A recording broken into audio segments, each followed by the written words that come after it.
Justement, alors, quel est le portrait robot des agresseurs, des cyberagresseurs, on pourrait dire?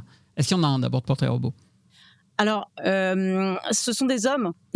Dans 74 Ah, des cas, les auteurs de cyberviolence, on retrouve des hommes parmi les auteurs de cyberviolence. Je dis on retrouve des hommes parce qu'il y a aussi les raids de cyberharcèlement où on va parfois trouver plusieurs agresseurs en même temps.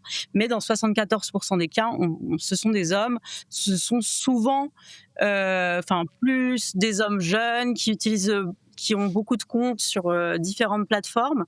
Mais un peu comme dans toutes les violences sexistes et sexuelles, finalement, on va retrouver toutes les tranches d'âge, on va retrouver des auteurs de violences dans toutes les couches de la société, et aussi bien un homme de 50 ans qui va harceler les femmes sur LinkedIn qu'un jeune gamer qui va harceler des streameuses sur Twitch, quoi.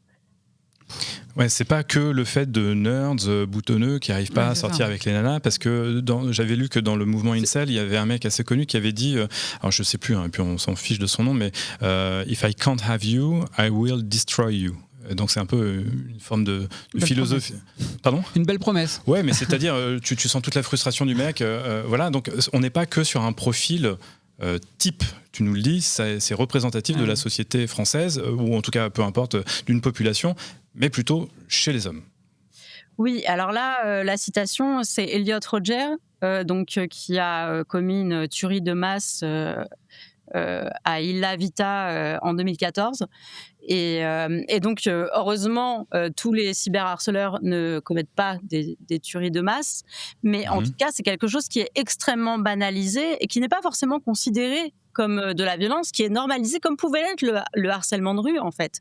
Il a, avant, il a fallu des années avant d'avoir juste une façon de nommer ça. Avant, on n'en parlait pas, en fait. C'était juste considéré comme une expérience normale, un passage obligatoire quand on était une femme dans l'espace public. Et là, c'est un peu le même cas avec les cyberviolences. C'est-à-dire que avant l'avènement des réseaux sociaux, comme Facebook, Instagram, Twitter, etc., le Web 2.0, c'était surtout des forums. Et il y avait une modération qui était assurée par les internautes, en fait, qui était autogérée et assurée par les internautes. Et quand on a eu, avec des règles de modération, des bannissements, etc., et quand les réseaux sociaux sont arrivés, en fait, tout ça a disparu. Toute cette auto-organisation des internautes, elle a disparu au profit d'espaces qui étaient en fait déjà très construits et qui proposaient des fonctionnalités clés en main, on va dire.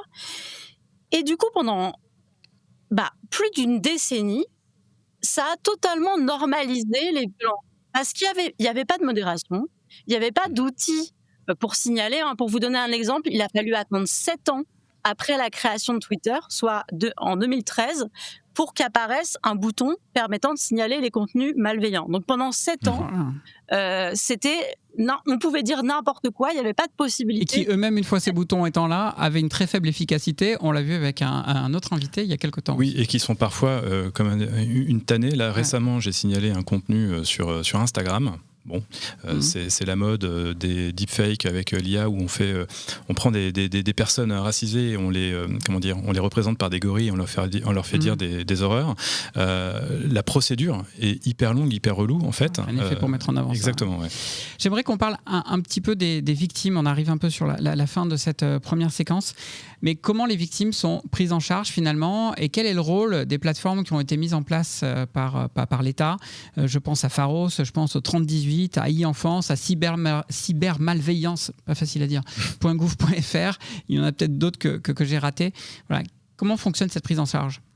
Alors, elle est quasiment inexistante, cette prise en charge. Aujourd'hui, il y a donc une plateforme qui existe d'accompagnement des victimes qui est le 3018, qui est destinée aux mineurs ou aux jeunes, on va dire jusqu'à 25 ans.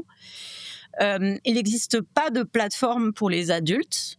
Il y a bien la PNAV, mais en fait, c'est une plateforme du ministère de l'Intérieur qui permet en fait de préparer son dépôt de plainte et éventuellement d'être orienté vers un accompagnement et qui concerne toutes les violences faites aux personnes. Donc, c'est pas forcément spécialisé sur les questions numériques. Cybermalveillance, du coup, .gouv.fr. Alors, cybermalveillance.gouv.fr, ça concerne plus tout ce qui est attaques sur les sites, escroqueries, et ça propose des fonctionnalités payantes aux entreprises. Ah, donc on est vraiment dans autre chose. Oui. Donc du coup, les victimes peuvent être prises en charge ou il n'y a pas de solution pour elles finalement ? Alors aujourd'hui, si on est une victime adulte de cyberviolence, il y a très peu de solutions malheureusement.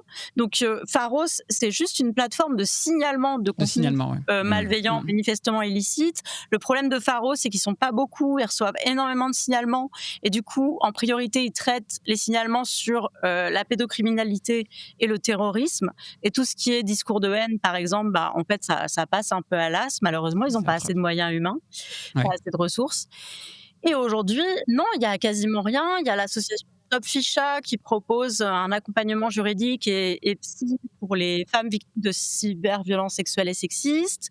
Il y a En Avant Toutes qui propose un chat qui s'appelle Comment on s'aime pour les jeunes femmes victimes de violences au sein du couple, dont les cyberviolences.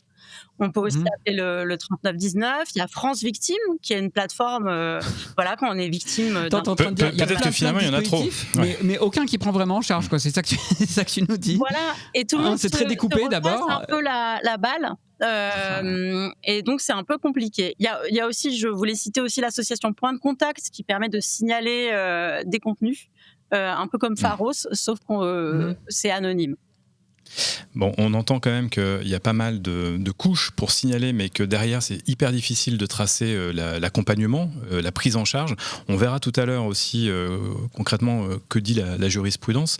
Je relève un chiffre, là, 160 000 prises de contact traitées par le 30-18 en 2024, dont plus de 67% qui concernaient des sextorsions versus l'année précédente.